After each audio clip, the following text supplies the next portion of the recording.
Hi there, welcome to the Shift Control podcast. My name is Paul McAnallen. Thanks for joining me on this very first video podcast. New series of content. First guest I'm delighted to bring is Gregory Bradley, CEO of Black Box. Black Box are one of those stellar performers in Irish manufacturing. Over this last number of years, they design, manufacture and install fitness equipment for anyone from an individual GAA club all the way up to some of the world's super brands. They work for large corporates as well. Gregory was on the podcast in 2016, and it's really interesting to watch that journey. They celebrate their 10th anniversary this year, and 2 or 3 weeks ago they had finished installing a system for Manchester United, a client that they had been pursuing for quite some time, as Gregory will maybe allude to in the podcast. He's really busy, and getting him to share some of his insights is, I'm really grateful for that. I hope you get as much benefit out of the podcast listening to it as I did recording it.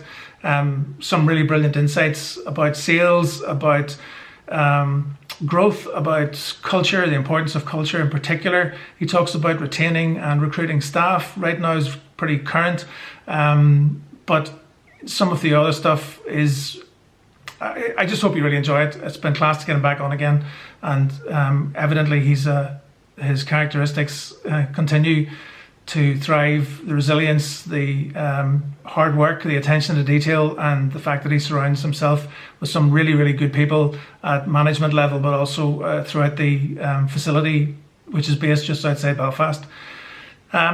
This is my umpteenth version of recording this, and I bought a whole load of new kit, and I'm still not comfortable using it, and I'm struggling maybe with this format, but it's outside the comfort zones where the crack is apparently. So thanks for staying with me this long. I hope you enjoy the podcast. If you like, click below and subscribe. If you want to leave a comment, do all that sort of stuff as well. It'll be great to hear some feedback. And ladies and gentlemen, without further ado, Gregory Bradley.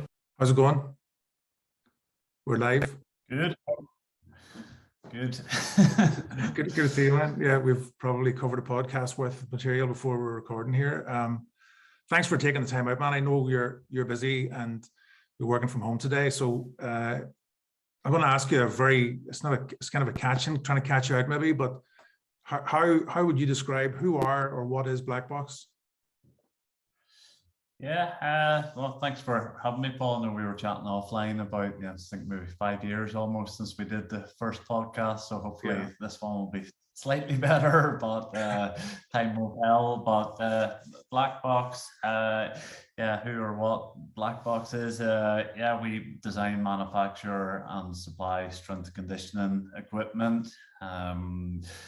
We are based just outside Belfast, and we have a team of just shy of 100 team members, and we work with a range of different sectors, whether it would be e-commerce would be one of our main channels, but we also work with elite sports teams, Irish Rugby, Arsenal, Man United this summer, which is a good one for us to get, and then working Pure Gym, Nike, Adidas. So we manufacture quite a bit of our products here in Belfast, and we traditionally used to specialize more in end-to-end gym design. Now we're probably a little bit more direct to consumer, now doing apparel, accessories, and not just equipment. So that's pretty much it in a nutshell.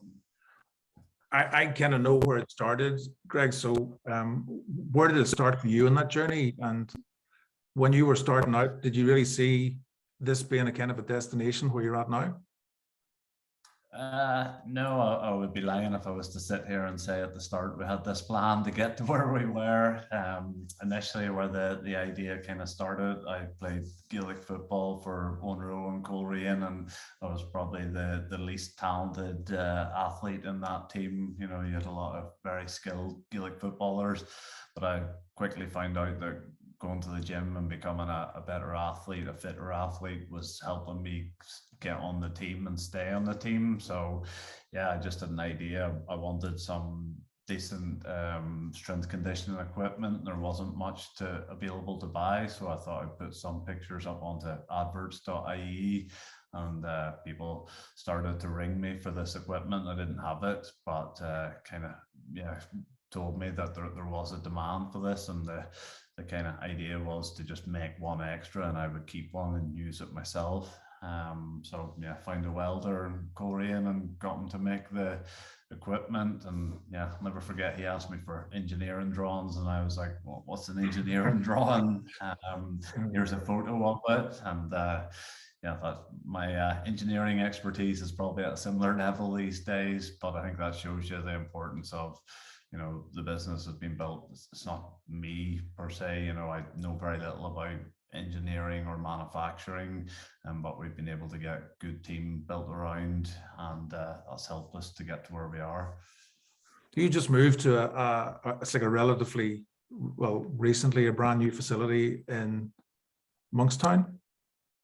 Yep, that's correct. Yeah, we moved there, yeah, last year, probably in the middle of a pandemic and at our busiest time, which yeah, with the benefit of hindsight, probably wasn't the wisest move, but it yeah, short-term pain for long-term gain. We've managed to, previously we were in Titanic Quarter, spread across 4 different buildings and running 24-hour working shift, and it was just, yeah, quite a challenging environment. Now we've got everyone under one roof, and we have the gym, manufacturing and distribution facilities.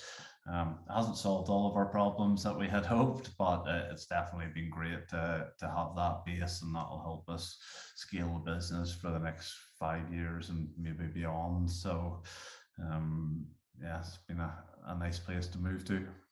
Was it always part of your plan to bring everything in-house and be self-contained and not be reliant on anybody else? We like to. I mean, yeah, I think, you know, creation transparency is important. I think also when we're manufacturing, it gives us a better control in terms of quality, speed, to an extent price, albeit the past 12 months have challenged that with all the increases of steel and material. And I think even just as a differentiator as well, you know, there's loads of companies that import products from China, Far East, etc. And for us, we wanted to do something a little bit different. You know, the Far East still is an important part for us, but equally we've brought a lot more product back home into Belfast for us to make, and we'll continue to do it. And I feel, if you know, the past 24 months of the pandemic has reinforced the importance of local manufacturing and for companies to be able to produce their own goods, because yeah, the whole supply chain issues has highlighted that massively. Do you think the pandemic, and come back to what you said about your client list and working for the IRFU and the big Premier League teams, as well as some fairly big private clients, was the pandemic for you kind of like the perfect storm in so far as it opened up dramatically a key channel for the business, literally overnight? Would that be right? Yes, sort of. E-commerce, you know, it was probably only 10-15% of our revenue before the pandemic, and then it almost flipped to become 80%. It's now came down a fair bit from that, but look, it was I'll be transparent, a good catalyst for growing the e-commerce, and that has leveled out. But on the flip side, you know, Pure Gym would be one of our biggest customers. They were losing £500,000 a day and hadn't invested a huge amount in the past couple of years. Sydney Swans was another big project in Australia we were meant to be doing, which was delayed. Thankfully, we are doing that in October of this year. But so it was good in one instance, but equally the offline sort of project side of things was delayed, and there's still a bit of a hangover. Independent gyms it was a massive sector that we worked in, probably a third of our revenue, and most independent gyms didn't have revenue for 18 months or a very lumpy revenue, so they haven't invested, and it's been massively challenging for everyone. But on the balance of things, yes, we probably were one of the luckier industries to be in.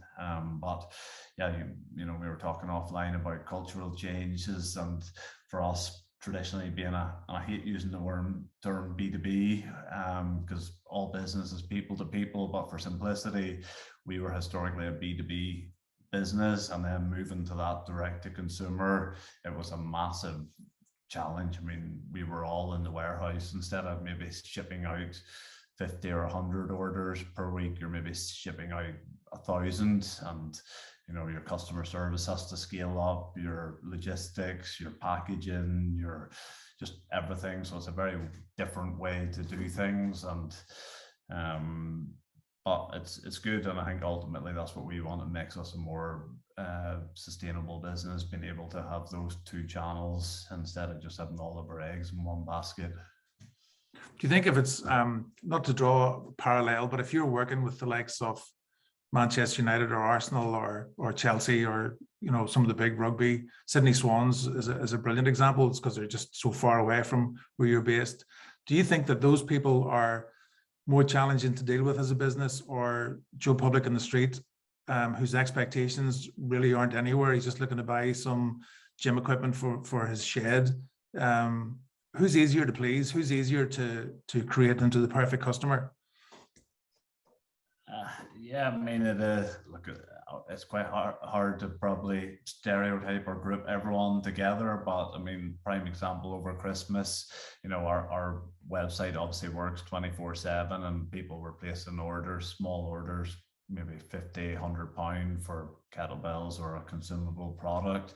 And then they were getting in touch 2 days later, the day after Boxing Day, asking where it's at. And obviously we weren't shipping until the 4th of January, but we're living in this Amazon effect of where people just want product, in 24 hours or 48 hours max. And to be honest, it's part of the reason why we invested so heavily in our own infrastructure. We've probably got, a very cutting edge manufacturing facility, robotic welding, tube laser cutting, the latest and greatest, because we need to be able to do that, because people don't want to wait for 2, 4, 6, 8 weeks anymore if they want the product ASAP. So yeah, Jeff Bezos has made all of our life a lot more challenging, but you have to take your hat off and have respect for it.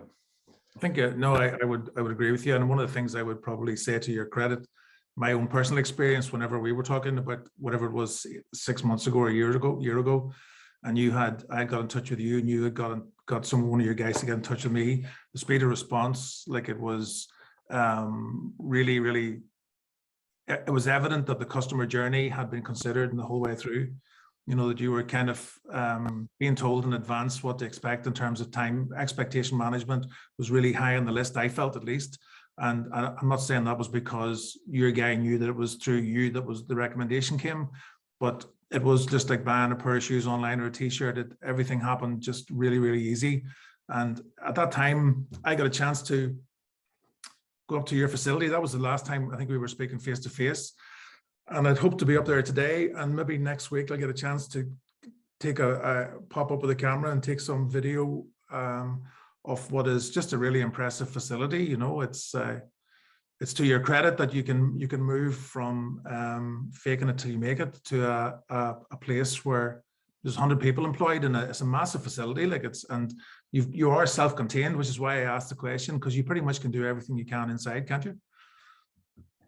Yeah, I mean, that's something that we want. Again, it's more to be, the gym equipment space is a bit of a red ocean, and we're trying to navigate our way slightly more into that sort of blue ocean where, we're not competing with 100 other companies, but look, we have a lot of work to do. And to your point of the delivery, the seamless delivery, I'll be honest, not everyone is like that. Logistics is a massive challenge, especially on the back of Brexit, and we use lots of different couriers, and there's huge shortages, etc. And I mean, we're on Trustpilot, where we get very public reviews, and we do get the occasional bad one. A lot of it is down to logistics, and it is technically a little bit out of our control, the couriers, but equally we need to try and own that customer journey, and that's a piece we're actually doing, to try and educate our couriers and have service level agreements with them, so that they're ensuring that the client experience is seamless as possible, but it's an extremely challenging environment and numerous fronts at the minute, and I'm not sure it's going to get much easier anytime soon, but yeah, it's something we're trying to improve. The whole logistics thing is it's very, very when you go deep under the problem, like, it's far reaching and it's multi-layered. It's not just the Suez Canal. It's not just, there's a whole bunch of different things going on in that space, and it's a real challenge for anybody taking stuff in as part of a manufacturing process, but also to distribute out. And you're not shipping boxes of books, like, you've got heavy equipment to be shipped. And yeah, I think there is in the economy, there's this sort of tit for tat, everyone's putting their prices up, so everyone's like, well, if they're doing it, I'm doing it, and there's this massive knock-on effect. But the shipping piece, 100%, like, our shipping cost, I think, over £1 million last year than it would before the pandemic, which is a crazy amount. There were some products that it cost more to ship than what the actual product price costs. So it has been a massively challenging one, but then equally it is quite a competitive environment right now. So people can't put their prices up, but yeah, I'm optimistic it'll come down, but I don't think it will be to sort of potentially even this time next year or towards the end of the year. Even as you say that, one of the things that I'm kind of thinking is that what should be a very intended consequence of the pandemic is a clearer and a more clinical focus on health and well-being, which is yet to break free yet. They're all talking about wearing masks and stay 6 feet away or whatever it is, but really the emphasis has yet to turn fully onto health and well-being. So presumably the market that you're operating in and the e-commerce side is yet to grow again and again, and to continue doing so, I'm guessing. Or can you look that far ahead? We would hope that it would, but I mean, the e-commerce, I think, did have I think it was 10 years growth in about 18-month period. I can't remember the exact statistic, but that's probably one of my pain points with the pandemic and the government messaging was, it was a lot of it was like stay at home and stay away from people, but there was never really a huge amount of encouragement of like get outside, exercise and move, etc., which I think is the wrong message, because if you look at the statistics of the amount of obesity and other illnesses that there is, it's frightening. So I'm hoping that COVID will be a bit of a catalyst to make people realize the importance of their health and wellness, but equally there is some scary statistics of people that come from maybe a less affluent or a poorer background, that they actually exercised and less and drank or unhealthy food. So it's a challenging one, but we're hoping that, and that's why we're such a fan of working with Pure Gym, is that, they're a low-cost gym and they make it quite accessible for people to exercise without having to spend a huge amount of money. And there's other charity partners we work with. Battle Cancer is an important one as well, because the work they do is hugely important. I'd seen some of your social media stuff that is going out, and the Battle Cancer partnership is very, very prominent in what you do. One of the things that we were talking about earlier about the culture of the business, and I'd kind of maybe suggested to you before we hit record that you're one of those businesses that would strike me that wouldn't have the same kind of problems recruiting as some of the other businesses. And why I say that is like you kind of your brand is really, really strong. You've done a brilliant job in growing the business, but in tandem with that, the brand positioning, the messaging, the work on CrossFit, some of the people that work for you are elite athletes in their own right. You must be. Do you find it easy, or rather you must? I wouldn't want to layer that on you. Do you find it easy to recruit and retain in a climate where other people are struggling really badly? No, definitely not easy. I would say probably historically we had an easier job than others, but the labour market is crazy at the minute. Obviously, yeah, they say what's the year of the Great Resignation last year or this year, and we have lost a few people moving on for various different reasons, and yeah, we have struggled to an extent with certain positions.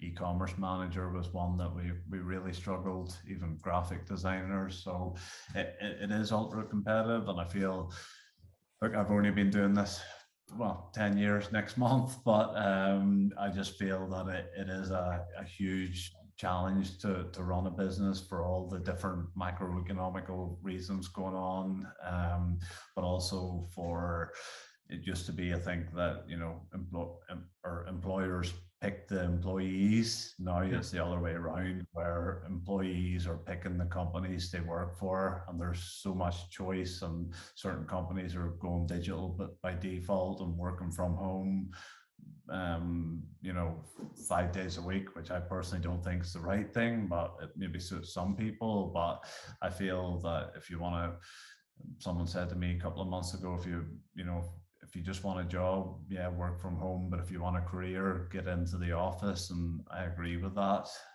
So I think a hybrid is the right approach. It's quite similar to exercise as well. You maybe even see I have a Peloton bike here, because I think I believe that it's just making things as frictionless as possible.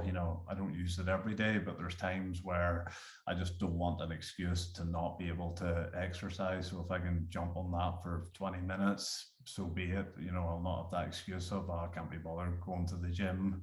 That's probably one more, a little bit more into the habits, but yeah, to your point, I think we probably are a little bit luckier, but we've also had that challenge where people think, oh, Black Box looks like a really fun place to work, and we do try and make it as fun as possible, but equally we are a high-growing business, and there is an element of pressure and stress with it, and it's not just about lifting weights all day and kind of drinking protein shakes and stuff. And that's something we actually try to do, is signpost as much and almost put people off before they come to work for Black Box, that yeah, it is fun, and we all do amazing work, and it's really rewarding, the work we do. But equally, we talk about being a team and not a family, and that's something we borrow from Netflix.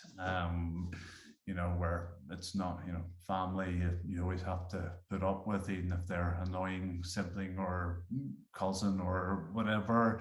Whereas if you're a team, you need to perform. And that's our culture. Not everyone likes that, but that's fine. But, I feel it's important that culture, I think we've touched on it before, Peter Drucker is, culture eats strategy for breakfast. And I do believe in that. I think that's kind of one of my main priorities, is to kind of protect the culture. And I'll be honest, we went from quite a small number of people up to 100 people really quick, and we probably have lost a little bit of that kind of small business mentality, scrappy startup, because we were growing so quick. It was just quite a fast moving pace, and you just can't spin every plate and keep everything in perfect balance. But so we're going back. I mean, we do an employee net promoter score twice per year, anonymous survey. We get feedback from people, and we try and improve as a business. And look, we got some pretty bad reviews. Obviously got some good reviews as well, but I think it's something that we're always constantly trying to improve. But there's one thing as a leader I'll never do is, I'm not going to ask someone to do something that I'm not willing to do myself. And there's a saying, the culture is the shadow of the leader or leaders of the business, and the higher you are up in the business, the more people are going to sort of the more magnified what you do it is, and they'll also model your behaviors and stuff. So I try to pick up rubbish, kind of leave the place as clean or tidy as possible, and like we don't have car parking spaces for the management and stuff. Yeah, we try and park far away and sort of lead by example. Who decided on that? Was that something that yourself and Miles, Nico, and other directors would have sat around and thought, okay, this is how we want it to look? Or did you give any of that sort of responsibility to the entire staff or specific members of the team? Not really. I mean, the parking space one, I'll give credit. Brendan McGurgan told me he used to park from the furthest car parking space, and it sounds simple, but it is quite hard to do it because I'm very busy, and even picking up rubbish and stuff, but you just can't ask people to do something if you're not willing to do it yourself. And even to the extent of answering telephones quick enough and stuff was an issue within Black Box, and it's kind of, and if I'm not willing to pick up the phone as well, why would anyone else do it? So it's I've read a bit on culture. You can learn loads from sports teams, but I don't think it's that complicated as well. But I think being authentic about it as well. Another cliche was that values are for living, not for laminating. And you see these stories of companies putting all these core values up on the wall, but not living by them. Completely. And it's massive, but it's hard to do it, to hold those high standards. And look, I get stuff wrong times. And equally, we want to have that culture where people can hold me accountable as well, so that if I say something that's not right or do something that's not kind of within our core values or behaviors, that it's not just a different rule for me.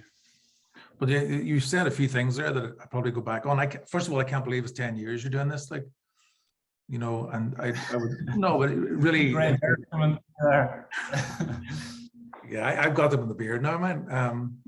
But it's not like it's a long time to get here, and I've watched you close enough at the start, and I'd seen you doing what you were doing, and the way you were working. It was always about improvement. It was always about doing better. It was always about this is not where I'm going to be. This is where I am now, but this is not where we're going to end up.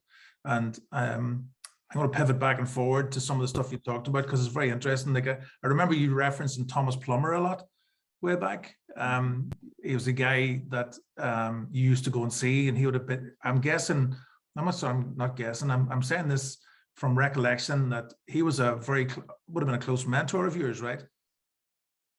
Yeah, to an extent. I mean, he was based in America, so it was probably hard, but we catched up maybe once a year in person, and maybe 1 or 2 calls per year. But yeah, look, one thing I learned pretty quick early on is success leaves clues, and when you see someone that is successful, I always very quickly want to figure out what are they doing to get them to this level. And Plummer specifically was a sort of expert in the fitness industry, and he created quite a lot of the sort of movements for small group training and building a very scalable and sustainable business model for gym owners. So yeah, I brought him over to Dublin originally in 2014 and London in 2016, and it kind of reinforces the importance of education-based marketing. We put on seminars giving people the skills and tools and how to run their gym, and most of those people, it transformed their business and turned them into raving fans or lifetime clients of Black Box. And something we talk about is one of our core values is client obsession. We don't talk about customers. I also don't really talk about staff. We talk about team members as well. We don't talk about human capital or HR, etc. So language is leverage. We also, from a sales point of view, we try to not get our salespeople or anyone within the company talking about no problem or it's ugly or cousin, no worries, because if you just double negatives, so we try to have a bit more of a positive outlook. And yeah, we've got lots of little quirky little things, you know, you can't complain unless you're coming up with a solution. And we always talk about being a perpetual work in progress, you know, just 1% better every day. And if we can have, you know, 100%, 100 people doing that every day, you know, the compound effect that's going to have, you know, there's been nothing like Black Box is where it is today because, you know, it's just been, you know, a relatively small amount of people just every day trying to get better. There hasn't been one thing that's massively transformed this business, but it's just having that culture of just continuous improvement and learning. And, you know, some people, there's quite a lot of our team have stayed for a long time. Some people don't make it, you know, everyone hits a bit of a ceiling, but we're trying to create an environment where people can do the best sort of work of their lives. That's a fair play to you, man. Is this, you've kind of covered that particularly well. Whenever you're working with all these big sports teams, then who do you see out there as somebody you could hold a light up to and go, they're doing it right and we would aspire to do, or do you have your role models inside business primarily? Mostly, but sports teams for sure, definitely. I've seen, Ulster Rugby coach, Irish Rugby, a lot of the S&C coaches. So it is extremely privileged position to be in because you get to see behind the scenes and what people are doing. I remember doing a home gym for a guy, John Hurley, who was the sort of CEO of Google Ireland. He was the guy that brought Google to Ireland. Then he moved to LinkedIn, and he was actually up with me a couple of weeks ago when we were catching up. But, you know, there is no silver bullet with this. You know, even he was talking about the culture in Google and, you know, how working from home is a luxury, and that whole thing of Google, they let their staff 10% of the time do their own projects. He was like, he admitted that was complete a bit of smoke and mirrors. It was only their top performers were allowed to do it. All for the sound bites, though. It's all for the optics, like. Oh yeah, 100%. But everyone just takes it as gospel. But it was reassuring to hear, you know, he had quite an old school viewpoint on things. So yeah. But look, reading, you'll see there's a lot of books there, albeit most of my reading I do on Kindle and stuff. It's going back to that point of success leaves clues. And, you know, one of my favorite, and I'm not a huge fan of putting up inspirational or motivational quotes, but the one that probably has had the most impact on me personally is that one from Charlie Tremendous Jones. It's basically, you know, in 5 to 10 years, you'll be the same person as you are today, except for the two things: one, the books you read, and two, the people you spend most of your time with. It's quite a simple quote, but it is truly impactful. And I'm sure, Paul, you're like that. You know, you've maybe spent time with people that are quite negative or maybe not putting you in a great state or position. And, you know, but for me, the books is one that's just like, it's such a cheap and affordable way to get insights. So that's probably part of the reason where, you know, I've been able to get to this level. But yeah, I'm not at any major level right now and still very much on a journey. No, I think that one of the things that I would remember from meeting you for the first time is just this continual thirst for knowledge and for learning, and any conversation we've had, if there's a book mentioned or the name of somebody that you haven't heard, you're writing it down or you're Googling it or you're getting involved in it, and at some point over the next time we'd ever met, you would have read it. And you like you're right, success does leave clues. I think failure leaves clues too. You know, it's not just about living in that bubble of continual growth, and because, you know, failure is a really positive byproduct of trying. Like, you know, you have to fail a whole lot of times to get to the point where you're pushing on. And you can retrofit it all you want. You can sit here in this podcast and tell me, you know, over 10 years we went from, you know, doing prowlers that didn't exist to doing stuff for the Tyrone GAA or the IRFU, but underneath it, warts and all, like, it's not a straight line. No, completely not. And yeah, your point of failure, it is huge feedback, and probably some of my failures have been probably the biggest advantages, because it isn't just all about the success. Business is generally, essentially you're a full-time firefighter, and you have to be able to deal with a lot of setbacks, a lot of people criticizing you because they maybe don't see the full picture or your viewpoint. And look, I get things wrong, I'll hold my hands up, but it's how you respond to them. But I think another good saying is, things are never as good or as bad as things seem, because you have to have that mentality in business, because it is a complete roller coaster. And you can lose money, you can sometimes make money, people leave, etc. There's just, it's relentless, but it's, I love it, and wouldn't change it for anything. One of the things that I'd been reflecting on recently is I'm doing a bit of work with companies on cultural transformation, which is, you really, regardless of what business it is, you're lucky to be involved in that they've entrusted you to take a look at stuff, and you're trying to help them and nudge them, or create sufficient conflict over the trust that's there for them to understand that what they're doing is wrong and to try something better. And I look back at the working at one of the newspapers over across the water, and every single constituent, if you're reading, peak or all the stuff that looks like high performance, or performance improvement, all those things about coaching, and it's painful, and it's deliberate practice and purposeful and everything else. A lot of the time, you don't really know that's happening until you're in the middle of it. And I think that it's really difficult to set out in a journey to create a high performance team.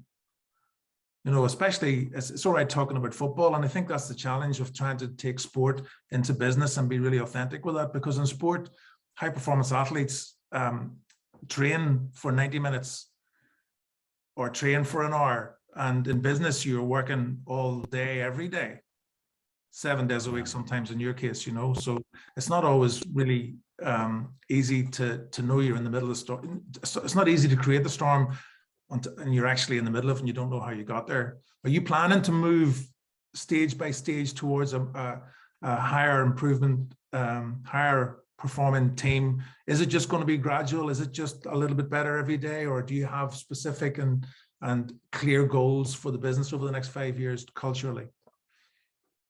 Look, it's very high on our agenda. We're trying to have cultural champions, especially within the business, and it's not just the senior leadership team.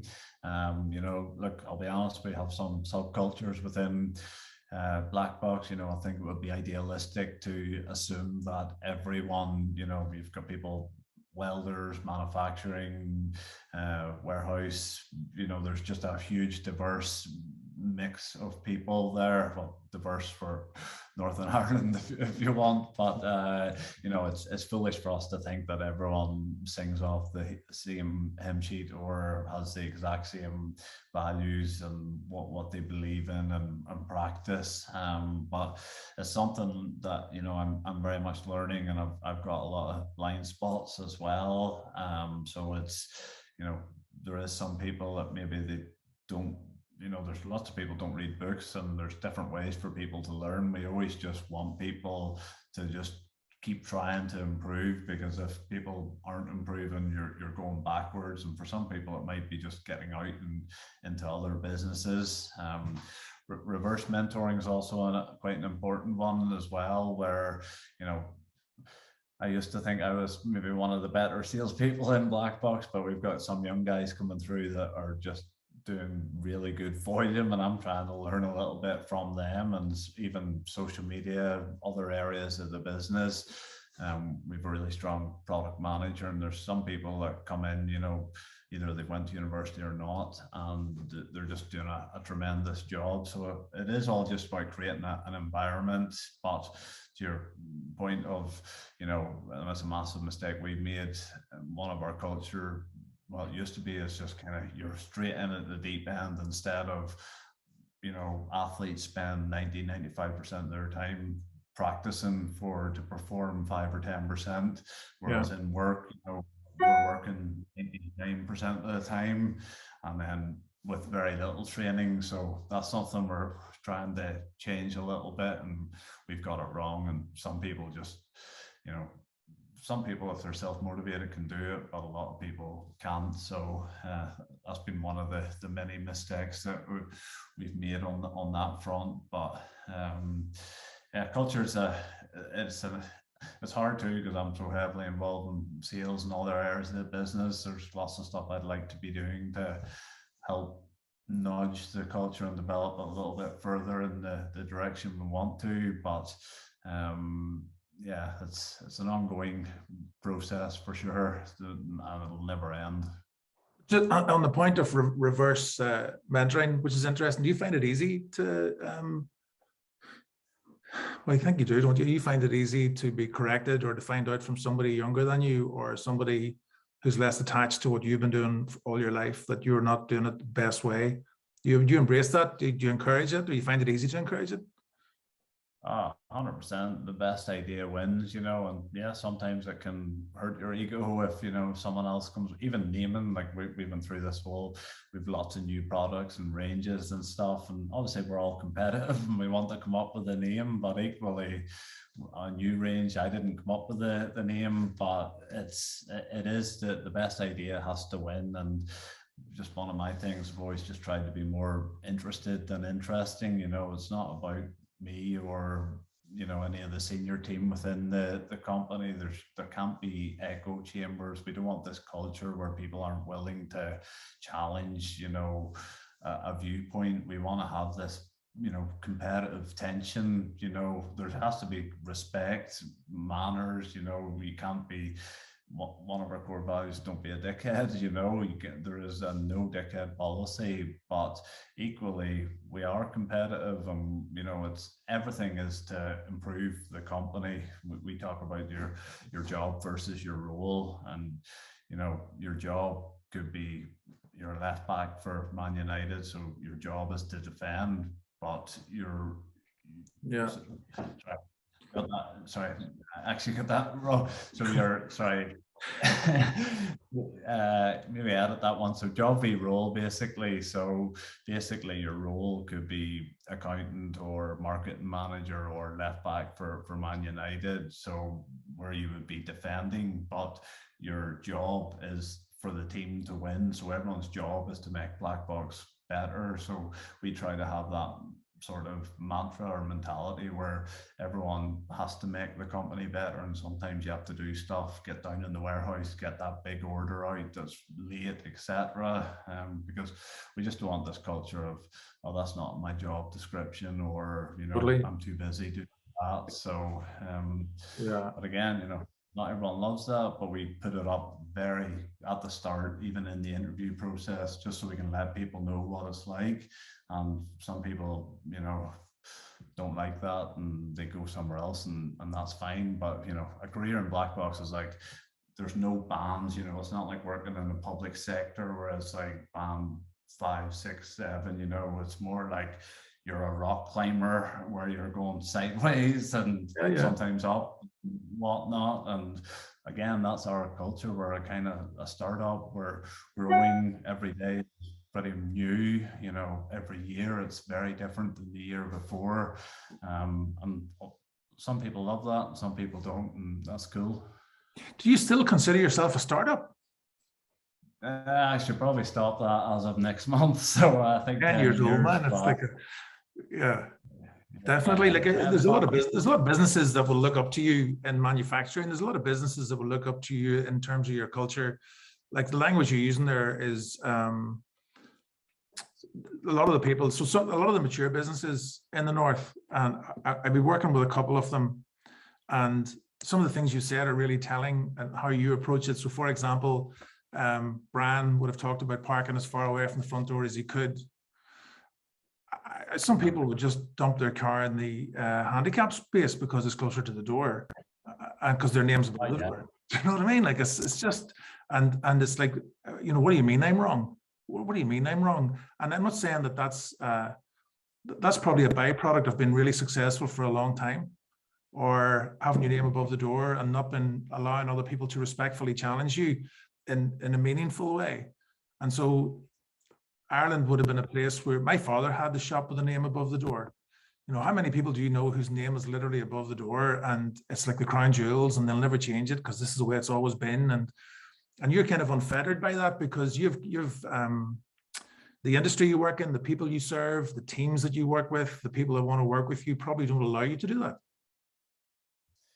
Oh, look, it's, you know, I'm sure you've read Ryan Holiday, Ego is the Enemy, and look, we all have ego, and ego, it's got a bit of a negative stigma with it. There is an element where ego is a good thing to have, but equally having that sort of ego where it's detrimental to the business or your own personal development is not good. And look, it's just, I think it's always important to be humble. You know, we have not achieved a huge amount, you know, we're only very much, Jeff Bezos talks about day one always, and we're like that too. We're just getting started. You know, we can't start to believe our own bullshit that we're an amazing company and we've won contracts with Man United or whoever.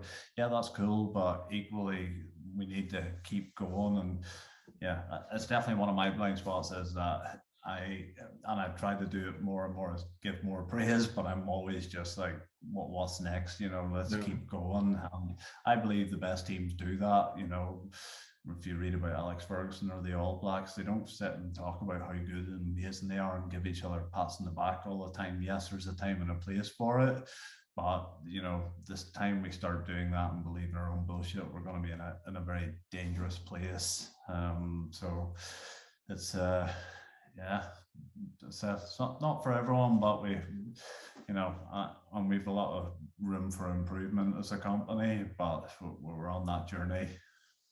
You'd mentioned again something I wanted to talk about it a bit earlier, but you'd said earlier that, you know, Black Box looks like it's a fun place to work, and there's maybe people, I know it would be, I would see inside, I see the people there, you know, there's a certain type of person that will fit into Black Box. Because they don't just see fun equaling not hard work. You know, fun can live alongside very hard work quite comfortably, and a lot of people don't see that. Yeah, it's unfortunately that's part of the reason, you know, we are where we are. We don't work, you know, yes, obviously some people work 8 to 4 or whatever the shift is, but equally to get to this level you can't just do what everyone else is doing. And I try to share that with some of the younger team members is, you know, if you want to get in the top 5%, you have to be prepared to do what 95% of people won't do. And I don't want to turn this into like this whole work hard kind of hustle thing, but equally it is needed, you know, because I'm not intelligent. I didn't, you know, get great grades in school and whatnot, but it has been just hard work, thirst for knowledge, willingness to learn, hold your hands up when you get things wrong. And if you can just have those really good behaviors, and like I've got loads of bad habits, but if you can just get good habits within your business and personal life, and I mean, one of the most important ones is, you know, you have to be able to manage yourself quite well before you try and manage others or lead others. Like, I'm not a good manager per se. I would say I'm a slightly better leader, and there is a difference between the two. So yeah, I try to lead myself sort of better before I try and do it with others, which is important. I think that your comments about leadership over management, I think that they both have a place, but if you're trying to take a business to where you're taking it, it needs more than just been carefully managed. You know, careful management is not, you know, it's important as a business, but if you don't have leaders or a really clear leadership strategy across your team, then all the good management in the world is not going to take you beyond where you are. Yeah, totally true. And you do need a fair bit of self-awareness, and you know, some would say I maybe lack it sometimes, but I think, you know, being able to recognize where you are good or where you're not good, and being, you know, humble enough to admit where you're not strong. But like, as long as if you're curious and willing to learn, I'll just keep going back to that. You're going to be in a decent position. But yeah, we're trying to develop young leaders from within the business, and very much, I learned from lots of other successful people as well, and podcasts, and even I'll never forget the one you taught me about no means not just yet, and to Man United. It's a prime example where I've been knocking on that door for years, and eventually you'll get in, and again, a lot of people aren't willing to put in the hard work to get that result. But I mean, to be honest, that's where a lot of the business to date has came through, is just putting in the hard work. And when people say no, know that it means not just yet. So, but on that, like some of the coaching and selling, if you get people, businesses and business owners want you to come in to coach them and mentor them, but also their staff, and the expectation is that things will happen really, really quickly. And what they want to put in place are these kind of KPIs and metrics to measure a lot of the really important sales attributes and a lot of the personality characteristics. So you're putting up these a series of KPIs, let's say, and the benchmark is where they're at now and where you want to improve them and how you're going to improve them. But really, it's a lot of that stuff is the stuff that they don't measure is all about character, And if you're talking about this ability to take rejection a lot, it's not just about taking rejection. What's really, really important is the ability to follow through and be thorough. And if you're selling, if you know that Manchester United are one of the top football clubs in the world and would it benefit you to do work with them, and you ring them and they say, no, we're not interested, well, you just can't stop there. You have to have this kind of resilience inbuilt, that you're confident and comfortable enough with rejection and setbacks to carry on. And that means a great confidence in your own personal value system, but also the people that you're working for and the brand that you're working for. And that's not measured. That's very seldom measured in coaching and mentoring, character, resilience, grit, determination, integrity, all that sort of stuff. It's very hard to measure, isn't it? It is. And look, we've made every mistake with KPIs and OKRs and rocks and you name it, and we were too data focused at a stage. But I can't remember the exact quote, and I'll probably bastardize, I'll paraphrase it, but it is something about data and KPIs. A lot of the most important stuff you can't actually measure, which is what you've pretty much said. But and the other one about resilience, we recently, last year, added into our core values, finish what you start, because again, growing fast, and we were a little bit just sloppy with maybe internal projects or different things that we were doing. So we brought that in, because there's loads of stuff started, but what's really finished is important. And look, having a vision as a company is hugely important, but the reality is that execution is massive. The most successful companies are the ones that have executed, and the reality is, as fun as some parts of business is, a lot of it is just really boring, just grinding out stuff, just working hard. Like, I'm not going to sit here and say that the 60, 70, 80, whatever the number of hours I work per week is fun. There's a lot of stuff where it's not, but equally it's a journey. And when you win the business, whether it's your home gym or Man United or whoever, it is hugely rewarding to see that, and also see your own team develop, and do people achieving things that you never thought they would when they first started. So you've built a very strong team around you, evidently. And I know some of the guys, and I use the guys, non-gender specific guys, because you've got a couple of people in marketing who've been there, and Miles and Nico and so on and so forth. Do they allow you to spend more time on yourself, or are you still as dedicated to the grind of up at 5 and blah, blah, blah, blah? Have you found yourself looking after yourself more? Are you still into those ridiculous rituals that you're into that aren't ridiculous, obviously, but just, I can't do them? Yeah. I'm probably not. At the start, I was doing crazy amount. Now it's slightly coming down. But I mean, look, we had a massive tender to be in for university. I did an all-nighter, me and Miles, and yeah,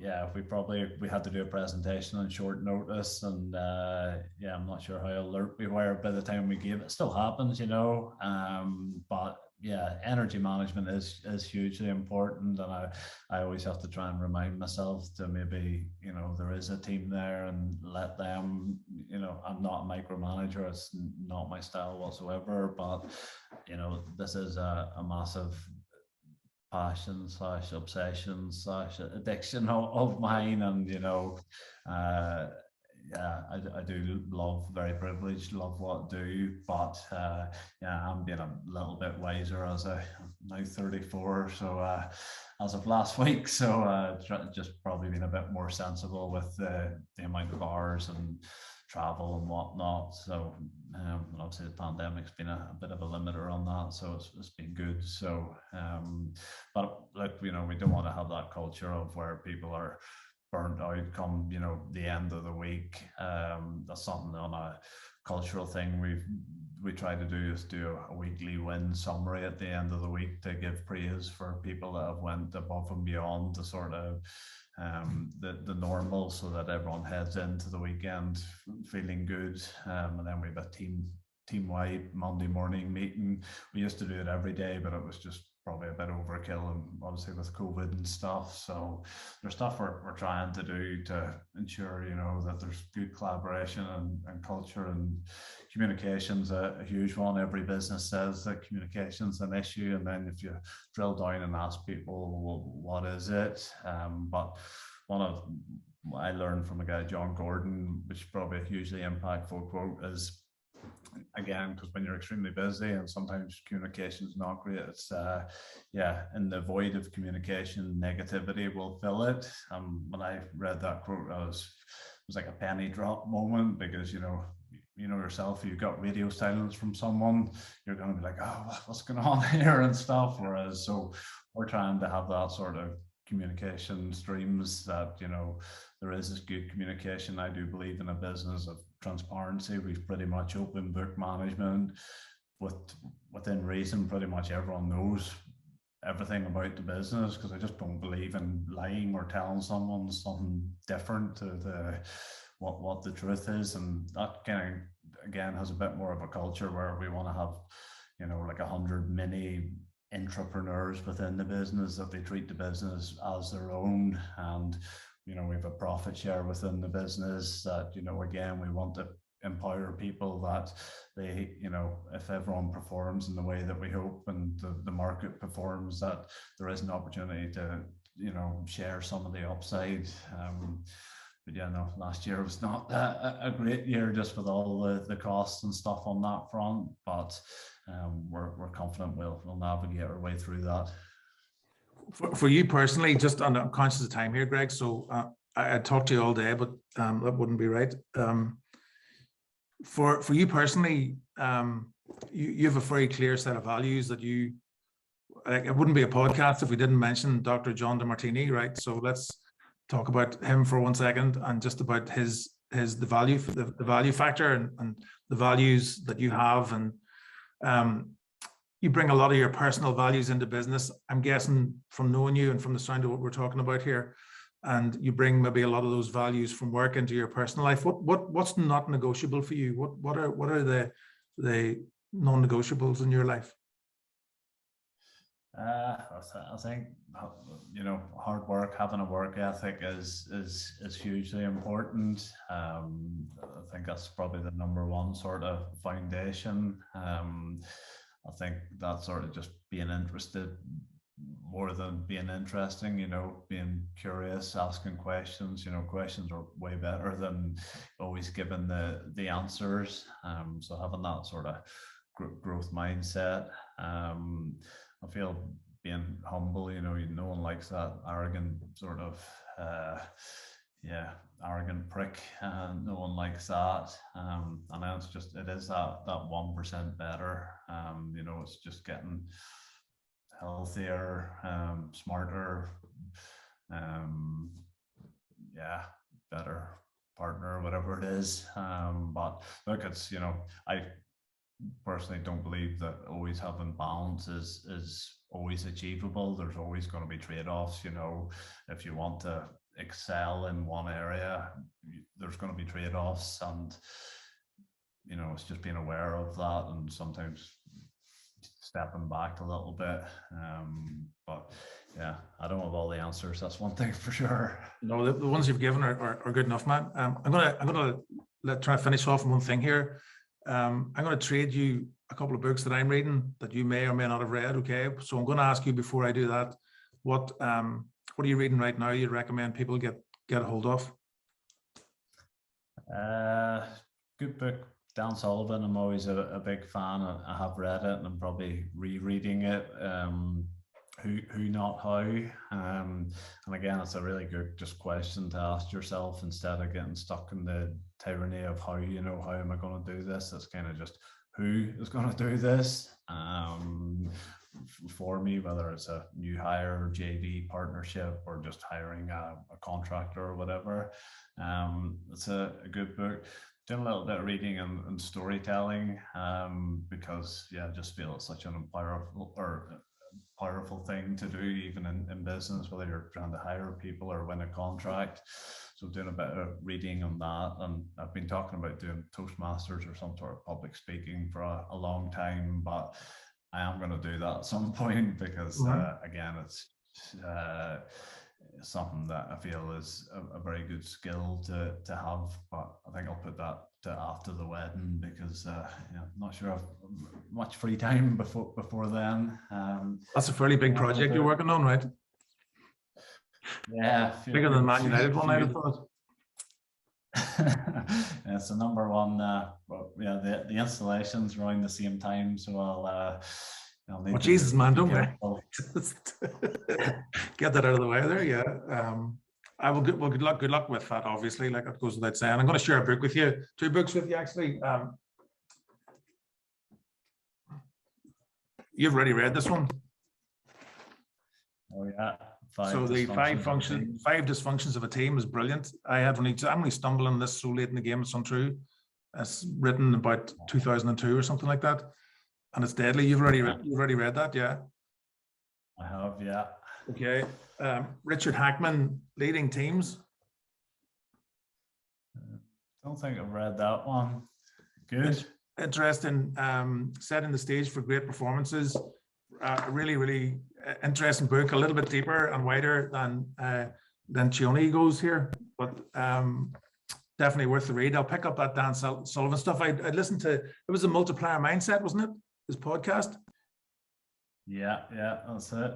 Yeah, and then that one I just showed you a second ago, which is like an hour ago before you went online. That's Sales Cybernetics, which is as you can see from the cover, like it's not this decade or last decade. It's 1970 something, republished in 1985, and inside the dude's talking about stuff that you've been talking about, but nobody really focuses on, like energy management. How recent has sleep and sleep deprivation become a discussion in normal conversation? And he's covering off all that sort of stuff here way back in the day. And you tend to feel with a little bit of embarrassment talking about sales books these days, but that's a brilliant one if you can get your hands on it. There's an audio book as well for the same guy. So there you are. That's my gift to you. No, look forward to reading it. I think sales has got a bad rep and a bit of bad branding, but the reality is everyone is in sales, and they can sit there and say they aren't, but everyone is, whether it's selling to for a job interview, or a bank manager, or trying to meet someone, etc. Everyone is in the world of sales. So but no, thank you for the tip of no means not just yet. I'll Not yet, never yeah. forget that one. One final book would be, sorry, Will Smith's not my typical one, but his autobiography in audio, Will Smith, is really enjoyable and actually quite inspirational, just that man's work ethic and his journey. So I'd recommend listening to that in Audible as well. Good man. I'll definitely take that on board. Greg, listen, thanks very much for your time. Dude, that's an hour I think we've cut there. So brilliant. Here's to the next. Happy birthday, by the way. Here's to the next 10 years. And